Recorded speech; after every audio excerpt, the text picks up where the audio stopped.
ಹಿಂದಿನ ಕಾಲದಿಂದ ಬಂದಂಥ ಹಳೆ ಹಿತ್ತಾಳೆ ಪಾತ್ರೆಗಳನ್ನ ಉಪಯೋಗ ಇಲ್ಲ ಅಂತೇಳಿ ಹಾಗೆ ಅಟ್ಟದ ಮೇಲೆ ಇಡೋ ಬದಲು ಅಥವಾ ಅದನ್ನು ಮಾರಾಟ ಮಾಡೋ ಬದಲು ಇದನ್ನೇ ಉಪಯೋಗಿಸ್ಕೊಂಡು ಮನೆ ಹಂದನ ಹೆಚ್ಚಿಸ್ಕೋಬೋದು. ಕೆಲವು ಪಾತ್ರೆಗಳು ಪ್ಲೇನ್ ಇರುತ್ತೆ, ಕೆಲವಕ್ಕೆ ಈ ರೀತಿ ಬಳೆಗಳಿರುತ್ತೆ. ಯಾವುದಿದ್ರೂ ಪರವಾಗಿಲ್ಲ, ನಾವು ಅದನ್ನು ಮಧ್ಯಭಾಗಕ್ಕೆ ಕಟ್ ಮಾಡಿಸ್ಬೇಕು.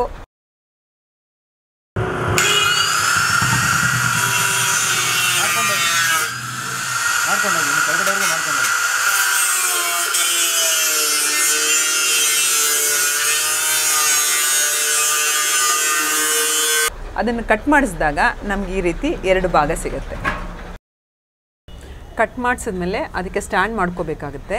ಆ ಸ್ಟ್ಯಾಂಡ್ಗೆ ನಾವು ಹಾರ್ಡ್ವೇರ್ ಶಾಪಲ್ಲಿ ಪ್ಲಾಸ್ಟಿಕ್ಕು ಸಿಗುತ್ತೆ, ಮೆಟಲ್ಲು ಸಿಗುತ್ತೆ. ಅದನ್ನು ಈ 3 ಹೋಲಲ್ಲೂ ಇಟ್ಬಿಟ್ಟು ಸ್ಕ್ರೂನಲ್ಲಿ ಫಿಟ್ ಮಾಡ್ಕೋಬೇಕು.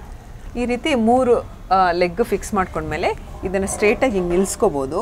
ಇದು ಇಲ್ಲಿ ಲೈಟ್ ವೆಯ್ಟ್ ಇರೋದ್ರಿಂದ ಇದಕ್ಕೇನಾದರೂ ಭಾರ ಇಟ್ಕೋಬೇಕಾಗುತ್ತೆ. ಈ ರೀತಿ ಭಾರ ಇಟ್ಬಿಟ್ಟು ಇದನ್ನು ಗೋಡೆಗೆ ಟರ್ನ್ ಮಾಡಿ.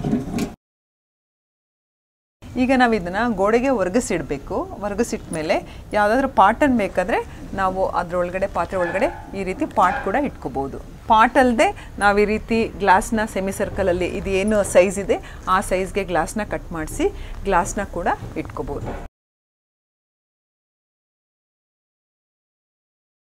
ಗ್ಲಾಸ್ ಅಲ್ಲದೆ ನಾವು ಪ್ಲೈವುಡ್ ಕೂಡ ಅದೇ ಶೇಪ್ಗೆ ಸೆಮಿ ಸರ್ಕಲಲ್ಲಿ ಕಟ್ ಮಾಡಿಸಿ ಈ ಕಡೆಗೆ ಯಾವುದಾದ್ರೂ ಎನಿ ಕಲರ್ ವೆಲ್ವೆಟ್ ಬಟ್ಟೆನ ಹಣಿಸಿ ಮತ್ತು ಆ ಎಂಡ್ಗೆ ಯಾವುದಾದ್ರೂ ಬಾರ್ಡ್ರನ್ನ ಈ ರೀತಿ ಕೊಟ್ಟು ಇದನ್ನು ಇಟ್ಟರೆ ಇನ್ನೂ ಸ್ವಲ್ಪ ನಾವು ಕ್ರಿಯೇಟಿವ್ ಆಗಿ ಅದನ್ನು ತೋರಿಸ್ಬೋದು. ನಾವು ಅದ್ರ ಮೇಲೆ ಈ ರೀತಿ ಬೇರೆ ಇನ್ಯಾವುದಾದ್ರೂ ಕಲಾಕೃತಿನ ಕೂಡ ಇಟ್ಕೋಬೋದು.